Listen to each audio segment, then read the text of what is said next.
ఓం శ్రీ గురుభ్యో నమః.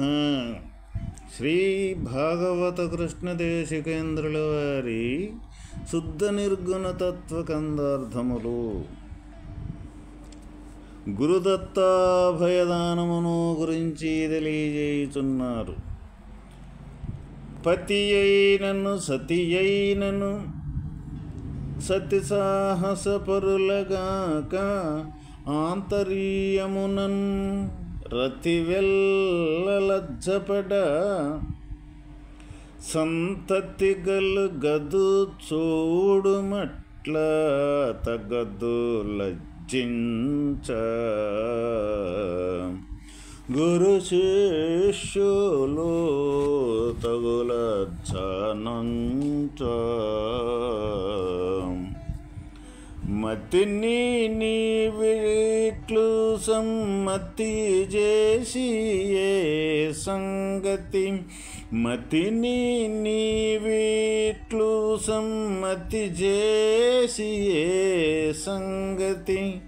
నన్నడుగుము బోధా స్థితి నీకు దృఢపరుతూ తగలు లజ్జించ. గురు శిష్యులు తగలజ్జనుంచ.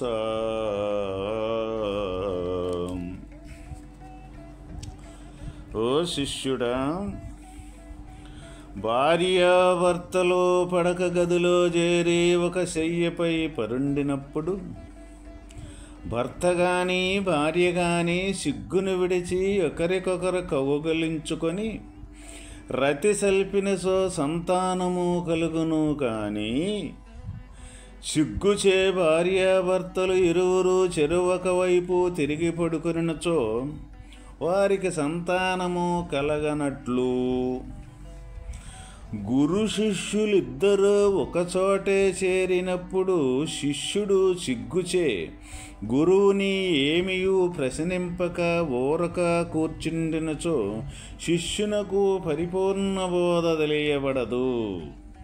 కావున అతడు సిగ్గును విడిచి తనకు కలిగిన సందేహములన్నింటినీ గురువునడిగినచో అతడు వానికన్నింటికి తగు సమాధానములు చెప్పి శిష్యునకు పరిపూర్ణ బోధ దృఢపడినట్లు చేయును. ఓ శిష్యుడా, ఈ లోకములో భార్యాభర్తలు పడక గదిలో చేరి ఒక శయ్య అంటే ఒక మంచం పైన పరుండినప్పుడు భర్త కానీ భార్య కానీ సిగ్గును విడిచి ఒకరికొకరు కౌగులించుకొని రతి సల్పినచో గాని సంతానమనేది కల్గును. కానీ సిగ్గుచే భార్యాభర్తలు ఇరువురు చెరో ఒకవైపు ఒకరు ఒకవైపు తిరిగి పడుకొనచో వారికి సంతానము ఏ విధంగా కలగదు. అట్లాగే గురు శిష్యులిద్దరూ ఒకచోట చేరినప్పుడు శిష్యుడు సిగ్గుచే గురువుని ఏమియూ ప్రశ్నింపక ఊరక కూర్చుండినచో శిష్యునకు పరిపూర్ణ బోధ తెలియబడదు.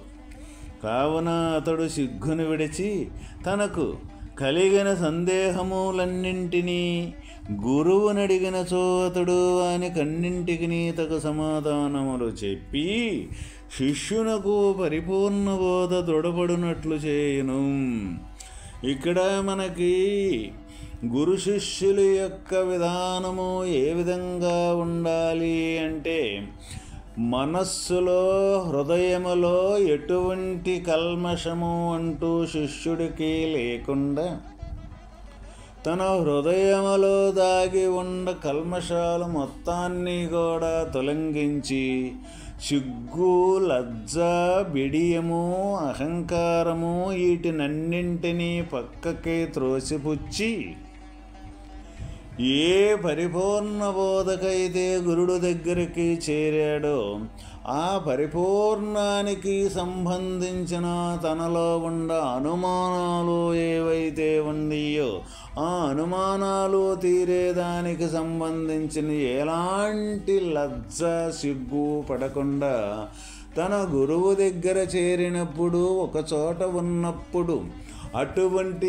ఏమాత్రము లజ్జించకుండా సిగ్గుపడకుండా తన సందేహాల మొత్తాన్ని తీర్చుకునే దానికి సంబంధించిన తన అనుమానాలకు సంబంధించిన ప్రశ్న అనేది తప్పనిసరిగా అడగాల్సిందేను.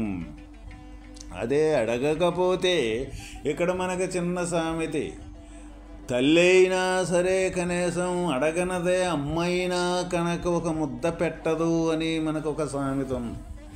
అదేవిధంగా ఈ శిష్యుడు లజ్జతోటి సిగ్గుతోటి అడిగితే ఏమైనా అనుకుంటాడేమో గురువుగారు అని అడగకుండా మౌనంగా కూర్చొని ఊరికినే లేచి వచ్చినంత మాత్రాన తన సందేహాలనేది ఏ విధంగానూ కూడా తొలగవు.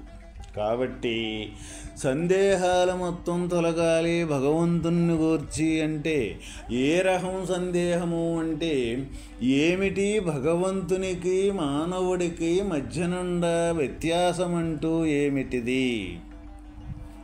మరి సర్వత్రా భగవంతుని యొక్క స్వరూపమే సర్వత్రా ఉన్నప్పుడు మరి నాకు ఈ లోకం అనేది అనేకంగా ఈ చిత్ర విచిత్రాలుగా రకరకాలుగా అనేక రకాల లక్షల కోట్ల రకాలుగా నాకు కనిపించుతూ ఉన్నది. ఎందుకు ఈ అనేక రకాలుగా నాకు కనిపించుతూ ఉన్నది? ఈ శాస్త్రాలైతేనేమి పెద్దలైతేనేమి అంతా భగవంతుని స్వరూపము ఒకటే తప్ప రెండవది లేదు అని చెబుతూ ఉన్నారు. స్వామి, నాకు ఎందుకు ఈ విధంగా అనేకంగా కనపడుతుంది, దీనికి కారణమేంటిది అని ఆ విధంగా తనలో ఉన్న సందేహాలను మొత్తాన్ని కూడా ఎలాంటి సిగ్గుపడకుండా కానీ తన గురువుని ప్రశ్నించినచో ఆ గురువు యొక్క ప్రబోధం అనేది ఎందుకు ఈ అనేకత్వం అనేది కనపడుతూ ఉన్నది, ఈ అనేకత్వానికి ఈ ఏకత్వానికి ఉన్న యొక్క వ్యత్యాసం అంటూ ఏమిటి అని ఈ రెండింటినీ వివరించి ఈ ఏకంగా ఉండే స్వరూపం అనేది ఎప్పుడూ కూడా శాశ్వతంగా ఉన్న స్వరూపమేను, ఈ అనేకంగా కనపడే యొక్క విధానం అనేది అశాశ్వతమైనది, ఇది కొద్దిసేపు ఉండి కొద్దిసేపు లేకుండా పోతూ ఉంటుంది అని ఈ లేని దానిని లేనట్టుగా చూపించి ఉండదానిని ఉండట్టుగా చూపించి ఈ రెండింటికి మధ్య అనేది దేని ద్వారా ఈ లేనిదే ఉండట్టుగా భ్రమ కల్పించబడుతూ ఉన్నదో ఆ భ్రమ కల్పించిన దాన్ని ఏ విధంగా వదులుకోవాలి అని ఈ విధంగా గురుడు బోధ అనేది బోధించినప్పుడు ఈ శిష్యుడు ఎటువంటి అనుమానం అంటూ లేకుండా తన హృదయములో ఆ విధంగా అటువంటి విధానాన్ని ప్రశ్నించినప్పుడు అప్పుడే ఈ గురు శిష్యుల యొక్క సంవాదము వాళ్ళ ఇద్దరి యొక్క ఈ విధానం ఏదైతే ఉన్నదో భగవంతుని గూర్చి తెలిపేవాడు తెలుసుకునేవాడు అటువంటి యొక్క ప్రబోధంతో ఈ శిష్యుడు వాస్తవమైన పరమాత్మ స్థితిని పొందేదానికి సంబంధించిన మార్గం అనేది ఏర్పరచుకోగలుగుతాడు. అందుకనే ఇక్కడ మనకు ఒక ఉపమానాన్ని తెలియజేశారు.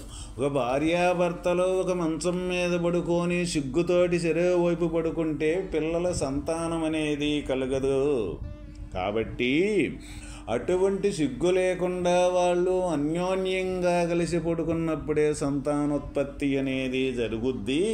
అట్లాగే ఈ గురు శిష్యులు కూడా ఈ గురువుని ఏది ప్రశ్నించకుండా సిగ్గుతోటి కానీ ఈ శిష్యుడు కానీ తనకు తానుగానే ఏమనుకుంటాడో అని సిగ్గుపడి తన సందేహానికి సంబంధించిన ప్రశ్నలంటూ అడగకుండా కూర్చుంటే ఆ విధంగా భార్యాభర్తల దేవతల సంతానం కలగనట్టే ఈ శిష్యుడు కూడా పరిపూర్ణ బోధని ఎన్నటికీ కూడా పొందలేడు అని మనకి ఇక్కడ తేటతెల్లంగా తెలియజేయటం అనేది జరిగిందనమాట.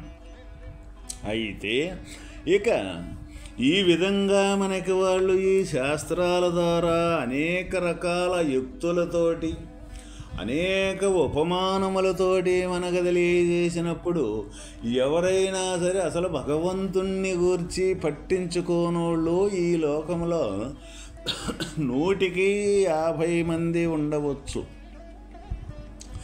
పట్టించుకునేవాళ్ళు ఈ 50 మందిలో ఒక 25 మంది ఏ విధంగా పట్టించుకుంటారు అంటే భగవంతుని యొక్క స్వరూపము ఉండచోట వెతకకుండా ఎక్కడో తను బయట ప్రపంచం తన ఇంద్రియములతోటి గోచరించే ప్రపంచములో ఉన్నాడు అని ఈ విధంగా మనం బయట వెతికేవాళ్ళు కొంతమంది 25 మంది అనేది ఉండవచ్చు.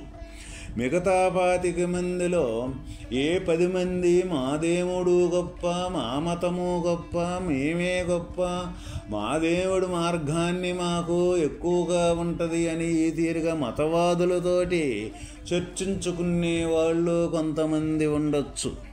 మిగతా ఏ ఒకరో ఇద్దరో తనలో ఉండ భగవంతుణ్ణి సూటిగా చూడగలిగిన సత్తాని సంపాదించుకొని అటువంటి భక్తి శ్రద్ధలో కలిగి ఆ వాస్తవమైన పరిపూర్ణ స్థితిని చెందిన ఏ పరమ గురువునైతే ఉన్నాడో ఆ గురువుని ఎన్నుకొని చూడటం అనేది జరుగుద్ది. అప్పుడు దీన్ని బట్టి ఎంతమంది మనకి వాస్తవమైన పరిపూర్ణ స్థితిని పొందేదానికి దగ్గరవుతూ ఉన్నారు. అందువలనే ఇక్కడ గీతలో కూడా ఒక శ్లోకం ఉన్నది. మనుష్యానాం సహస్రేషు కచ్చిద్యతతే సిద్ధయే యతతామపి సిద్ధానాం కచ్చిన్మాం వేత్తి తత్వతః. అంటే అనేక వేల మంది మనుషులలో భగవంతుని కోసం ప్రయాణం చేస్తూ ఉంటారు. భగవంతుణ్ణి పొందాలి, చెందాలి, చేరుకోవాలి అని ఆ ప్రయాణం చేసే భక్తులలో కొంతమంది ఏ ఒకానొకడో యథార్థంగా తెలుసుకోగలుగుతాడు. ఈ మిగతా తక్కిన వాళ్ళందరూ కూడా ఇక్కడ మధ్యలోనే జారిపోవటం అనేది జరుగుతూ ఉంటుంది అని. ఈ వేల మందిలో కొంతమంది మనం ఏ విధంగా జారిపోతూ ఉంటారంటే ఇప్పుడు మనం చెప్పుకున్న విధంగా ఈ భగవంతుని ఎక్కడ ఉన్నాడు అని వెతికేవాళ్ళు చాలా తక్కువ మంది. తనలో ఉండి భగవంతుని యొక్క స్వరూపము తన రూపకమే భగవంతుని యొక్క స్వరూపంగా ఉండి మనకు వేదాలైతేనేమి, భగవద్గీత అయితేనేమి, పురాణాలైతేనేమి, మనకే ఉపనిషత్తులైతేనేమి ఏ విధంగా మనకు తెలియజేసినవి అంటే నిన్ను నీవు తెలుసుకో ముందు, నిన్ను నీవెవరవో నువ్వు ముందు తెలుసుకో. నీవెవరవంటే నువ్వు శరీరానివా, మనస్సువా, లేకపోతే జీవుడివా, లేకపోతే ఆత్మవా, ఎవరవు నువ్వు? ముందు నిన్ను నీవు తెలుసుకో. తర్వాత నీకు ఆధారమైన స్వరూపమైతే ఉన్నదో ఆ స్వరూపమే భగవంతుని యొక్క స్వరూపము అని ఆ విధంగా నువ్వు భగవంతుణ్ణి చేరుకునే దానికి సంబంధించిన సాధనలు అనేక రకాలుగా అనేక కోణాలలో మనకి వేదాల ద్వారా కానీ ఉపనిషత్తుల ద్వారా కానీ ఈ భగవద్గీత భాగవత భారతాలలో కానీ అనేక రకాలుగా మనకే తెలియజేయటం అనేది జరుగుతుంది. అయితే ఎన్ని రకాలుగా తెలియజేసినప్పటికీ కూడా ఇక్కడ తన మీద తనకు ప్రశ్న కలిగి తనకు తానుగా నేను భగవంతుణ్ణి చేరుకోవాలి అని తనకు తాను నిర్ణయము చేసుకోకపోతే ఎటువంటి పరిస్థితుల్లో కూడా ఈ మార్గం అనేది చేరటం పొందటం దుర్లభము. ఎందుకు అంటే ఇది ఎవరి విషయమో కాదు. ప్రపంచమంతా ఏ విధంగా ఉంటుంది అంటే ఒకరిని గురించి చర్చించుకోవటం, ఒకరిని గురించి మాట్లాడుకోవటం, ఒకరి సంగతే వివాదం చేసుకోవటం, ఇట్లా ఈ విధంగా తనకంటే భిన్నంగా ఉండ చరిత్రను, తనకంటే భిన్నంగా ఉండ యొక్క భావనలతోటి కూడుకోనుంది ప్రపంచం. ఇది అది కాదు. నిరంతరం తన్ను తాను పరిశోధించుకోవటం, తన్ను తాను చర్చించుకోవటం, తన్ను తాను విచారించుకోవటం. తన్ను తాను విచారించుకోవటం అంటే ఈ నేను, ఈ శరీరంలో నేను అనే యొక్క స్వరూపము ఎక్కడ ఉన్నది, ఏమై ఉన్నది, ఏది చూసినా నేను కాదనే అని పెడుతున్నాం. ఏ విధంగాను అంటే నా కన్ను అంటున్నాం. నా కన్ను అన్నప్పుడు నేను వేరు, నా కన్ను వేరుగా ఉన్నది. నా ముక్కు అంటున్నాం. నేను వేరు, నా ముక్కు వేరుగా ఉంటుంది. అటువంటప్పుడు మా శరీరంలో ఉండే అవయవాలను మొత్తాన్ని కూడా ఒక్కొక్కదాన్ని విడదీసి నేను వేరు, నా అవయవాలు మొత్తం కూడా వేరు అని మనం సంబోధించటం అనేది జరుగుతూ ఉన్నది. మరి నేను వేరు, నా అవయవాలు మొత్తం వేరు, చివరికి నా శరీరం కూడా శరీరాన్ని కూడా వేరుగానే మనం మాట్లాడటం అనేది ప్రతి ఒక్కరము కూడా చేస్తూనే ఉన్నాం. మరి వేరుగా శరీరం ఇంద్రియాలని ఈ తీరుగా చివరికి కనపడని యొక్క మనస్సును కూడా నా మనస్సు అని కూడా ఆ మనస్సును కూడా వేరు చేసి మాట్లాడుతూ ఉన్నాము. ఇది సహజ సిద్ధంగా ప్రతి ఒక్కరిలో కూడా జరుగుతూ ఉన్నది. అయితే మరి ఈ విధంగా వేరు చేసి మాట్లాడేటప్పుడు మరి ఈ శరీరానికి వేరుగా నేనుండాను, నాకంటే ఈ శరీరం వేరుగా ఉన్నది, ఈ శరీరాన్ని విడదీసి నేను మాట్లాడేటప్పుడు భావించేటప్పుడు మరి నేను వేరుగా ఉన్నాను కదా, వేరుగా ఉన్న నేనెవరో అన్న ప్రశ్న ఎవరికి కూడా తగలదు. ఎవరు కూడా దాన్ని గురించి యోచించరు, ఎవరు కూడా దాన్ని గురించి ఆలోచన చేయరు. దాన్ని గురించి వేరుగా ఉన్న నేనెవరో గురించి కానీ ఆలోచన చేసి ఏ భగవంతుని యొక్క భక్తుడు ఎవరైతే ఉంటాడో ఆ భక్తుడు ఒకడే తప్ప తక్కిన వారందరూ కూడా నేను వేరుగా ఉన్నాను ఈ శరీరంలోన అనే విషయానికి ఎటువంటి పరిస్థితుల్లో కూడా రావటం అనేది జరగదు. అందువల్ల ఏ ఒకానొకడు మాత్రమే భగవంతుని యొక్క భక్తుడు, భగవంతుణ్ణి చేరేదానికి ఒకానొకడు మాత్రమే యథార్థంగా నన్ను తెలుసుకోగలుగుతాడు అని శ్రీకృష్ణ భగవానుడు మనకి గీతలో తెలియజేయటం అనేది జరిగింది. అదేవిధంగా మనం ఇంకొక విషయాన్ని కూడా ఇక్కడ తెలుసుకోవాలి.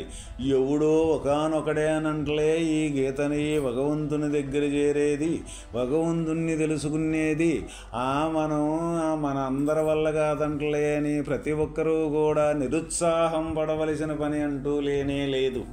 ఎందుకు నిరుత్సాహం పడవలసిన పని లేదు? ఆ ఒక్కరం మనమే ఎందుకు కాకూడదు? మనమే ఒక్కరం అవ్వచ్చు కదా. ఆ విధంగా మనం భావించి భగవంతుణ్ణి ఏ విధంగా చేరుకోవాలి అని ఆ పద్ధతిలో చేరుకునే దానికి సంబంధించిన మన దగ్గర ఎటువంటి తత్వం మన దగ్గర ఉండాలి, ఏ విధంగా మనం అది పొందాలి, ప్రతిదానికి కూడా ఈ ప్రపంచంలో ఏ పని కావాలన్నా, ఏది సాధించాలన్నా దానికి సంబంధించిన మార్గం అనేది తప్పనిసరిగా ఇక్కడ ఏర్పరిచే ఉన్నది. అదేవిధంగా ఇక్కడ భగవంతుని పొందాలి అన్నా, భగవంతుని స్థితిగా మారిపోవాలి అన్నా దానికి సంబంధించిన విధానం కూడా తప్పనిసరిగా ఏర్పరిచే ఉన్నది. ఆ విధానాన్ని కానీ తెలుసుకుంటే భక్తుడు దాన్ని తూచా తప్పకుండా త్రికరణ శుద్ధిగా ఆచరించగలిగితే తప్పనిసరిగా సాధించగలగటం అనేది జరుగుద్ది. కాబట్టి ప్రతి ఒక్క మానవుడు కూడా మానవాకృతి ధరించినంత మాత్రానే మనం గొప్ప ఎక్కువ అని అనుకునే భావన ఎటువంటి పరిస్థితుల్లో కూడా నిజం కాదని మనకి ఇక్కడ తెలియజేయటం జరిగింది. ఓం తత్సత్.